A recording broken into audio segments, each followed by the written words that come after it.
All right, let's dive deep into pro-style running with someone who really knows their stuff. I've got some great articles and research here.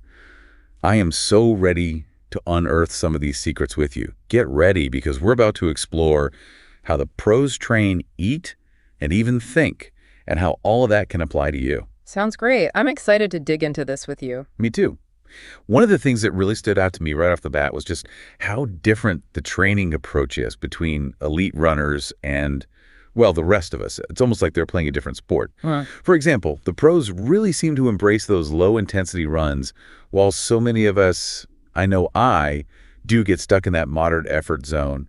Like we think we have to push hard every single time. That's something I see a lot too. I think there are a few reasons for that disconnect. First, a lot of amateur runners don't have access to the same level of coaching and knowledge as the pros do. Second, running fitness isn't always visible. Like you don't necessarily see the gains in the same way you would with weightlifting. So it can be tougher to track progress and know if you're training effectively. It's sort of like trying to put together a puzzle with some of the pieces missing. Exactly. And then, of course, there's the influence of running buddies or that whole online running community, right? You see other people training a certain way and figure that must be the key to success. Oh, for sure. It's really easy to fall into that trap of groupthink. Definitely. So the big question is, can we actually apply those pro-style training principles to our own running? Absolutely. And that's the most exciting part, I think. We can learn so much from the elites and use those insights to take our own running to a whole new level, no matter where we're starting from. I'm all ears. Let's do this. Okay, let's talk about one of the key concepts that really caught my attention: training history. It seems like professional coaches place a huge emphasis on building on an athlete's past, training gradually increasing the load instead of making massive leaps forward. It makes sense, right? It's like building a house. You need a strong foundation before you can add the walls and roof. Experienced coaches know that if you push too hard too soon, it can lead to injuries and setbacks. So they prioritize a gradual, sustainable approach that allows the body to adapt over time. So it's more about respecting our limits and taking things one step at a time. I can definitely get behind that. Okay, building on that idea of a foundation, let's talk periodization. It's something I've heard but never completely grasped. Can you shed some light on that? Sure. Periodization basically means structuring your training in cycles. Each cycle has a specific focus. It's like a wave, slowly building in intensity and then receding before the next cycle starts. This approach prevents you from hitting a plateau and ensures that you're peaking at the right time for a big race or just a challenging training block. That wave analogy is helpful. Okay, so the pros get incredibly specific with their workouts within those cycles, don't they? The example of Alafine Tuliamuk's marathon training plan was super interesting. Those 20-mile runs with 15 miles at marathon pace. Brutal, but effective, right? Oh yeah, definitely. Those types of event-specific workouts are crucial as you approach race day. They get your body and mind ready for the demands of the distance and the actual race environment. The key is that consistent, progressive effort trumps those sporadic bursts of heroic training. It's more about keeping the ball rolling, that steady, sustainable progress over time. Much more sustainable, for sure. I think a lot of us, myself included, get caught up in that all-out effort mentality. We forget about the power of consistency. And while we're talking about consistency, we have to address volume, right? I mean, Eliud Kipchoge is 120-mile weeks. Wow. Most of us aren't aiming for world records, but there's clearly a correlation between mileage and performance. Yeah. How do we find the sweet spot? The idea of a mileage sweet spot is fascinating. It's all about finding the optimal volume that gives you the best results, not just blindly chasing high numbers. It's about figuring out what your body responds to best. And, of course, increasing mileage safely is crucial. Listen to your body, follow the 10% rule to avoid injury, and think about measuring your training by time instead of distance, especially as you start to ramp up your training load. That time-based approach is a new one for me, but it does make a lot of sense. It's ultimately about the duration of the stress you're putting on your body. So for someone looking to boost their performance through volume, what would a solid weekly structure look like? There are a lot of good options out there. A common one is to have a long run, a medium long run, and then fill the rest of the week with shorter, easier runs. It's a nice balanced structure that gives you recovery time while you're building a solid base. Got it. All right, we've talked training history, volume, gradual progression. Now let's get into this 80-20 intensity balance that seems to be a staple of pro training. I keep hearing about it, but honestly, I'm still not entirely sure what it means in practice. It's actually simpler than it sounds. It's about how you distribute your training intensity. Professional runners dedicate about 80% of their training to low-intensity runs and reserve just 20% for moderate to high-intensity efforts. So slowing down is the secret weapon. That goes against everything I thought I knew about training. Why is this so effective? Well, there's a lot of science behind it. The first ventilatory threshold, or VT1, is the upper limit of that low-intensity zone. When you go above VT1, your body has to work harder, leading to more stress and longer recovery times. So by keeping most of your runs below VT1, you can maximize those crucial adaptations while minimizing the risk of burnout. The study on Norwegian elite runners was super compelling. They maintain that 80-20 balance year-round, even during peak season, which shows you just how important it is. So it's not about completely avoiding discomfort, but more about knowing when to push and when to hold back. Exactly. Slowing down isn't a sign of weakness. It's a smart strategy to optimize your performance. Research has actually shown that low-intensity running is a powerful training stimulus on its own. It improves aerobic fitness and overall endurance. I'm starting to see the light. How do we actually put this 80-20 principle into practice? I can understand it in theory, but it feels tricky to actually do it. It comes down to 3 steps: plan, measure, and monitor. First, you want to schedule your training with that 80-20 split in mind. Plan your week based on time rather than distance, making sure most of your runs fall into that low-intensity zone. Okay, plan those easy runs. Then there's the measure piece. How do we ensure we're running below that crucial VT1 threshold? There are a few different methods you can use. The 6-minute test and the talk test are simple options. For more accurate feedback, you can use a heart rate monitor. It's about finding what works for you to gauge your effort level and adjust accordingly. So it's not just about mindlessly running, it's about paying attention to our effort and making sure those easy runs are genuinely easy. Got it. What about the monitoring piece? What should we be focusing on during those low-intensity runs? Pay attention to your pace heart rate and perceived exertion. If you're breathing hard or struggling to hold a conversation, you're probably going above VT1. It takes some discipline and self-awareness, but once you master it, the rewards of the 80-20 principle are significant. All right, intensity is dialed in. Let's switch gears to pacing, another area where we can learn a lot from the pros. They seem to have this innate ability to manage their effort, like they instinctively know how far to push without hitting the wall, almost like a cheetah knows how far it can sprint. That's a great analogy. Pacing is this fascinating interplay between your physical capabilities and your mental game. Hitomi Nia, the Japanese marathon runner, is a perfect example. She plans her race strategy meticulously, breaking down the distance and adjusting her effort as needed. It highlights how important it is to know your limits, set realistic goals, and have the mental toughness to stick to your plan. The mental side of pacing is super interesting. It's not just about physical strengths. It's about having that mental discipline to stay on track even when things get tough.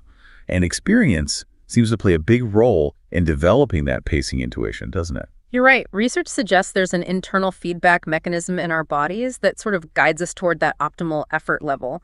Like our bodies are constantly learning and adapting, refining our sense of pace over time. We need to trust those internal cues and develop a feel for what different paces actually feel like. So it's not just about relying on our GPS watches and pace calculators. It's about developing that inner compass. I like that. Are there any specific strategies we can use to get better at pacing? One that's both fun and effective is the fastest mile last rule. It's a simple concept that helps you train yourself to avoid hitting the wall by making sure you distribute your effort properly so you finish strong instead of fading as you get tired. I love that. Turning pacing into a little game. I like it. Okay, we've covered a lot of ground already. The difference between pro and amateur training, the importance of training history, volume, the 80-20 principle, the nuances of pacing. But we're just getting started. We are. Up next, we're diving into those often overlooked elements of pro-style training. Strength training drills, plyometrics. These are the secret weapons that can truly elevate your performance, help you stay injury-free, and keep you running strong for the long haul. Stay tuned as we continue to unlock the secrets of the pros. It's going to be good. These often underappreciated elements of training can make such a huge difference for runners of all levels. All right, so let's unpack some of those supplementary training elements that can really take your running to the next level. These are things a lot of runners tend to overlook, but professional athletes, they get it. They understand how important this stuff is. I'm all about finding those hidden gems. So let's talk strength training, for example. It seems to be a key part of pro-style training. And I'm not talking about bulking up. It's more about developing functional strength that's specific to running. Right. A lot of runners think strength training is only for powerlifters or bodybuilders, but that's not true at all. Pros incorporate strength training to improve stability, power, and resilience out on the road. Makes sense. They focus on movements that actually mimic the demands of running, strengthening those important stabilizing muscles that often get neglected in traditional training. Like hip abductors, for instance. I know those Oh. are super important for pelvic stability and preventing injury. I remember reading about an exercise where you use a foam roller between your knees and squeeze inward.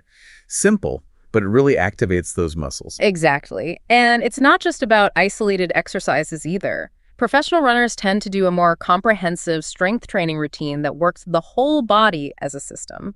Think functional movements like lunges, squats, core work. They all help with balance coordination, power transfer, things that are essential for efficient running. Basically building a more robust, resilient foundation. You got it. All right, let's shift gears to drills. Those exercises might seem super simple, but they can have a huge impact on running form and efficiency. A lot of people have the wrong idea about drills. They think it's all about achieving this picture-perfect form. But really, the main goal is to improve neuromuscular coordination, activating those underutilized muscle fibers, and refining how your brain talks to your body while you're running. So like rewiring those neural pathways for smoother, more efficient movement. Yeah, that's a good way to put it. I was really intrigued by the karaoke drill running sideways while rotating your hips. It sounds kind of awkward, but apparently it's amazing for hip mobility and coordination. It is. It's great for activating those muscles that don't get used very often and increasing your range of motion. A skips and B skips, focusing on knee drive and a powerful push-off, those are also really good ones. Putting some pep in your step. Right. And of course, we can't forget the classics, high knees and butt kicks. They might seem basic, but they're so effective for improving cadence and developing a quicker, more efficient stride. Think of them as the building blocks of a strong, fluid running technique. And when you combine those with plyometrics, well, that's when things get really interesting. Okay, let's talk plyometrics. Those explosive jumping exercises that add a real boost of power and elasticity to your running. I've seen studies showing impressive improvements in running economy and even 5K race times after incorporating plyometric training. They work by training your fast-twitch muscle fibers. Those are the fibers that help you generate force and propel yourself forward. Things like box jumps, single-leg hops, depth jumps. They all help to develop a more reactive, springy stride. The single-leg drop jump is one of my favorites. Stepping off a box and landing softly. It really strengthens those stabilizing muscles around the ankles and knees, which are prone to injury. Yeah, it's not just about raw strength. It's about learning to absorb and utilize that force efficiently. Like turning your body into a well-oiled running machine. Exactly. And the good news is you don't need a ton of plyometric training to see benefits. Even a couple of sessions per week can make a noticeable difference. Okay, let's switch gears now and talk recovery. This is an area that's so important for optimizing performance, but it's something that a lot of us, myself included, tend to neglect, especially as amateur runners. Recovery is where the magic happens. It's when your body repairs, rebuilds, and adapts to the stress of training. It makes you stronger, more resilient. And while there are all these fancy gadgets and recovery methods out there, the pros really focus on the basics. Things like rest, sleep, nutrition, stress management. It's a good reminder that sometimes the simplest approach is the best. Absolutely. I was struck by the daily routine of Joshua Cheptegei, the world record holder in the 5,000 and 10,000 meters. He has this incredible balance between hard training and prioritizing rest, naps, leisure activities, and even simple chores. It challenges this idea that we have to be constantly pushing ourselves to see results. Right. Cheptegei's routine really highlights the importance of respecting our body's natural rhythms and giving ourselves enough time to recover and rejuvenate. And it's not just about physical rest either. Mental rest is crucial too. Disconnecting from the stresses of daily life, whether it's through meditation, spending time in nature, or pursuing hobbies, is essential for your overall well-being. And that directly impacts your recovery and performance. It's all about giving your mind and body a chance to recharge. Exactly. So you can come back to your training feeling refreshed and ready to tackle those challenges. And speaking of recharging, we can't forget about sleep. The pros really prioritize sleep, and for good reason. They know that's when the real work of repair and adaptation takes place. It's true. Sleep is non-negotiable for optimal recovery. It's when your muscles repair, your hormones rebalance, your energy stores replenish. Professional runners often aim for 9 to 10 hours of sleep per night, and they don't hesitate to take naps during the day either. I know getting enough sleep can be tough with our busy lives, but we can definitely learn from the pros. Creating a consistent sleep schedule, having a relaxing bedtime routine, optimizing our sleep environment, these things can all make a big difference. It's about setting yourself up for success. And we shouldn't underestimate the importance of stress management either. Chronic stress can wreak havoc on your hormonal balance recovery and overall well-being. A lot of pros incorporate mindfulness, meditation, or yoga into their routine to manage stress. It's a good reminder that running isn't just about physical training. It's also about developing a mindset of resilience and balance. For sure. We might not have all the resources that professional athletes do, but we can still adopt those core recovery principles and tailor them to our own lives. Absolutely. Recovery is an ongoing process. It's not just something you do after a tough workout. It's about consistently making those little choices that prioritize your well-being. And those choices will set you up for success in the long run. So we've got rest, sleep, and stress management covered. Let's talk fuel. What are the pros eating to power those incredible performances? I was fascinated by the 5 core eating habits that most professional runners seem to share. Oh, yeah. It's a great framework that emphasizes balance, inclusivity, and really nourishing your body for optimal performance and recovery. Sounds like a winning combination. The first habit is eat everything. It's about embracing a diverse and inclusive diet. No need to restrict entire food groups. I like that. Each food category provides unique nutritional benefits, so eating a variety of foods is important for your overall health and athletic performance. It's a nice change from those restrictive diet fads that can leave you feeling deprived and potentially missing out on key nutrients. I agree. The next habit is eat carb-centered. Despite the popularity of low-carb diets, research clearly shows that carbs are the primary fuel source for endurance activities, and professional runners prioritize them for a reason. They know it works? They do. A carb-centered approach provides sustained energy, helps replenish glycogen stores, and supports optimal recovery. While there might be some benefits to doing the occasional carb-restricted training session, a consistently low-carb diet can actually hinder your performance and adaptation in the long run. Okay, carbs are king. What's next? Eat enough. This one's crucial. Runners, especially those who are training at a high volume, need to make sure they're eating enough calories to fuel their workouts, support recovery, and maintain a healthy hormonal balance. Underfueling can lead to fatigue, slower recovery, and even hormonal disruptions that can negatively impact performance. So it's really about viewing food as fuel. Exactly. You have to give your body the resources it needs. Excessive calorie restriction can actually backfire and sabotage your progress. Okay, makes sense. What's the fourth habit? It's eat individually. This one emphasizes the importance of tailoring your nutrition to your own unique needs, preferences, and lifestyle. Just like with training plans, there's no one-size-fits-all approach to nutrition. We're all different? We are. Professional runners often work with registered dietitians to develop personalized meal plans. These plans take into account their training volume, dietary restrictions, cultural preferences, even ethical values. It's about recognizing that nutrition isn't just about fueling performance. It's about nourishing your body in a way that aligns with your values and supports your overall well-being. That holistic approach is so important. It is. And the fifth habit is eat consistently. Keep it steady. Exactly.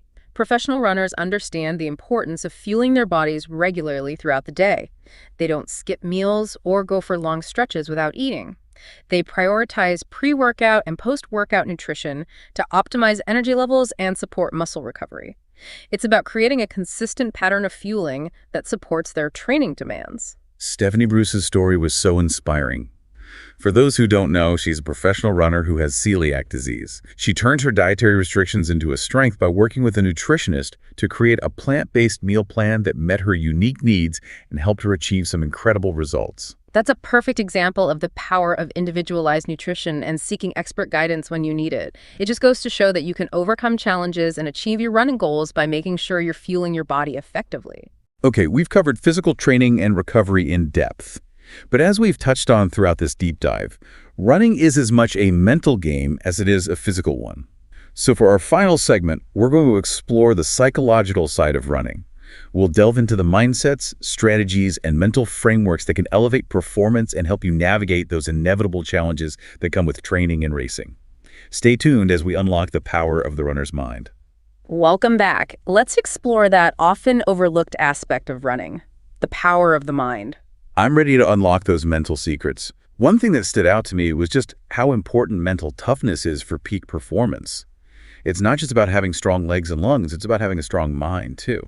Professional athletes understand that. They see mental training as just as important as physical training. It's about developing the right mindset, the strategies, and that emotional resilience that allow you to thrive under pressure. It's not some mystical thing. It's a skill set that you can actually learn and develop. And one of the key elements is shifting your focus from outcomes to the actual process. I remember reading about Ed Eyestone, the collegiate running coach. He talks about how important it is for his runners, especially those coming back from a break, to focus on those small incremental steps, not getting overwhelmed by the bigger picture. It's about embracing the journey, not just chasing the destination. Exactly, I love that. It's a powerful shift in perspective that can change how you approach training altogether. By breaking down your goals into manageable chunks and concentrating on executing each step with intention, you can build momentum, confidence, and resilience along the way. Makes sense. And it's not just about setting goals, it's about developing the mental flexibility to deal with setbacks, which are inevitable, right? Yeah. What always amazes me is how pro runners are able to bounce back from tough workouts. They don't see them as failures. They see them as learning opportunities. They get that setbacks are part of the process. They don't let those temporary dips derail them. Right. They analyze what happened, adjust their approach, and keep moving forward. Just turning those stumbling blocks into stepping stones. Yeah. Okay, so setbacks. What about managing your emotions, especially in those high-stakes races? Pro runners always seem so composed and focused, even when they're facing adversity. Emotional regulation, that's another key skill. And it comes down to practice and self-awareness. They learn to identify negative thought patterns that can sabotage performance, and then they develop strategies to counter those thoughts. It's about focusing on what you can control, staying present in the moment, and using positive self-talk and visualization techniques. They have a whole toolbox for navigating those emotional ups and downs. I'm a big fan of the chunking concept, breaking a big task down into smaller, more manageable pieces. It seems like a great way to avoid feeling overwhelmed. Chunking is a really effective way to change how you perceive challenges. When you focus on those smaller victories along the way, it creates a sense of momentum and boosts your confidence. And of course, there's visualization. It's a technique that a lot of professional athletes use. So it's like creating a mental movie of yourself successfully completing a task, engaging all your senses. Exactly. And studies show that visualization actually activates the same brain regions that are involved in physical movement. So it's like a mental rehearsal that can translate into real-world results. It's great for confidence building, reducing anxiety, and just priming your body and mind for success. While those mental strategies are super important for individual performance, they also contribute to building a positive and supportive team environment. Oh, for sure. The story of Scott Fauble, the runner who almost won the Boston Marathon, really highlighted the power of teamwork and belief. Even though he was considered an underdog, he drew so much strength and inspiration from his teammates, his coaches, and his own self-belief. It's a great reminder that we're not in this alone. Running can often feel like a solo sport, but professional runners understand that community, mentorship, having those shared goals, they make a huge difference. They support each other, encourage each other, and hold each other accountable. It creates a culture of excellence. So as we wrap up this exploration of pro-style running, what are those key takeaways that we can all apply to our own running journeys? No matter where we're at, we've covered so much ground. What are those essential points? Here's a recap of those top 10 takeaways. Okay. Number 1, embrace low-intensity running. Aim for 80% of your training to be those easy runs, keeping your effort below VT1 to maximize those adaptations and avoid burnout. Got it. Low and slow. Number 2, find your mileage sweet spot. Experiment to figure out the volume that works best for you, gradually increasing mileage while listening to your body and respecting its limits. Number 3, focus on consistent progression instead of those sporadic bursts of intense effort. Keep the ball rolling, remember. Number 4, structure your training. Use periodization to organize your training into cycles, each with a specific focus to help you avoid plateaus and peak at the right time. Number 5, as you approach race day, incorporate workouts that mimic the demands of the actual race. Number 6, strength train specifically for running. Include exercises that enhance stability, power, and resilience, working your body as a complete system. It's all connected. Number 7, don't forget drills and plyometrics. They improve neuromuscular coordination, activate those underused muscles, and boost power and elasticity. Number 8, prioritize recovery. Make time for rest, get enough sleep, manage stress effectively, and fuel your body properly. Number 9, fuel your body wisely. Eat a varied, balanced diet that emphasizes carbohydrates as your main source of fuel and make sure you're consuming enough calories. Food is fuel. It is. And number 10, cultivate a strong mind. Develop mental strategies for setting goals, using positive self-talk, practicing visualization, and regulating your emotions. Mind over matter, sometimes. This deep dive has been awesome. I feel like I have a whole new set of tools and a fresh perspective on running. Remember, we can learn so much from the elites, even if we're not aiming for a podium finish. By incorporating these principles into our training, we can all reach our potential and achieve our goals, and just experience the amazing power of running. Absolutely. It's about enjoying the journey, pushing our limits, and cultivating a mindset of resilience, balance, and belief. Thank you for joining us on this exploration of pro-style running. We hope you've learned something new and feel inspired to keep running, keep learning, and keep striving to be the best versions of yourselves. Until next time, happy running.